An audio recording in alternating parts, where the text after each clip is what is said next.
இதுக்கு பேர் தாங்க முடக்கத்தான். முடக்கத்தான்ன்றது ஒரு கீரை வகையை சேர்ந்தது. இது வந்து கசப்பு தன்மையாக இருக்கும். ஆனால் இது வந்து ரொம்பவே நல்லது நம்ம உடம்புக்கு. என்ன அப்படின்னா வந்து இப்போ வந்து ஒரு 35 வயசுக்கு மேலே போயிட்டா அப்படின்னா வந்து கால் வலி, முழங்கால் வலி, நின்றுட்டே இருந்தால் குதி வலி வருது அப்படின்னு நிறைய பேர் சொல்லுவாங்க. அதுக்கெல்லாம் இது ஒரு நல்ல ஒரு தீர்வுங்க. இது வந்து நம்ம டெய்லியுமே நம்ம எடுத்துக்கலாம். எந்த ஒரு சைடு எஃபெக்ட்டுமே வராது.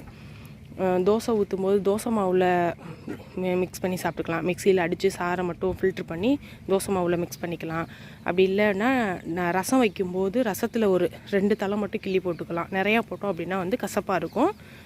இல்லை சூடாக ரசத்தை குடிக்கிறது அப்படின்னா வந்து கொஞ்சம் நிறையா தலை போட்டு சூடாக குடித்தோம் அப்படின்னா கசப்பு தெரியாது. தக்காளி சட்னி நம்ம வைக்கும்போது புதினா கொத்தமல்லி போடுவோம்னா அது மாதிரி இந்த 2 முடக்கத்தான் தலையும் வந்து கிள்ளி போட்டு எண்ணெயில் வந்து நல்லா வதக்கிட்டோம் அப்படின்னா கசப்பு தன்மை கொஞ்சம் கம்மியாக இருக்கும். இந்த மாதிரி நம்ம வந்து முடக்கத்தான் வந்து டெய்லி எடுத்துகிட்டே வந்தோம் அப்படின்னா வந்து கால் வலியை வந்து நம்ம வந்து அவாய்ட் பண்ணலாம். நல்ல ஒரு மெடிசன், இயற்கை கொடுத்த ஒரு சரியான நல்ல ஒரு பொக்கிஷம்னு கூட சொல்லலாம். இதை வந்து நம்ம நார்மலாக ஒரு தொட்டியில் கூட வச்சு வளர்க்கலாம். இது அவ்வளோவா படராது. இல்லை எங்களுக்கு வளர்க்குறதுக்கு முடியலை அப்படின்னா முடக்கத்தான் கீரை வந்து சந்தையில் கிடைக்கும்.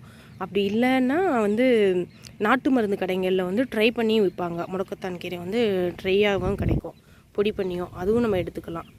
ரொம்பவே நல்லது. வாங்கி யூஸ் பண்ணி பாருங்கள். இப்போ வர்ற ஜெனரேஷனுக்கு கால்வலி ஒரு பெரிய ப்ராப்ளமாக இருக்குங்க. நம்ம ஆயில் மாற்றி மாற்றி யூஸ் பண்ணுறதே, ஏதாச்சும் ஒரு ஃபுட்டு சாப்பிட்றோமா அதனால் வந்து கால்வலி, குதிங்கால் பெயின், முழங்கால் பெயின் யாரை கேட்டாலும் அதுதான். 35 வயசை தாண்டிட்டாங்க அப்படின்னா வந்து இது ஒரு பெரிய ஒரு ட்ரபிளாக இருக்குது. முந்தி வந்து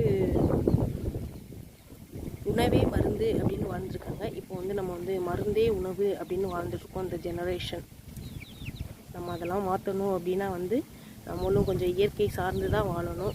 இயற்கை கொடுத்த சில பல பொக்கிஷங்களை நம்ம பெரியவங்க முன்னோர்கள்ட்ட கேட்டு தெரிஞ்சுட்டு நம்மளும் அன்றாட உணவுகளில் யூஸ் பண்ணோம் அப்படின்னா கண்டிப்பாக ஒரு நல்ல ஒரு நோயற்ற வாழ்வாக இருக்கும் நம்மளோட வாழ்க்கையும் அப்படின்னு நினைக்கிறேன்.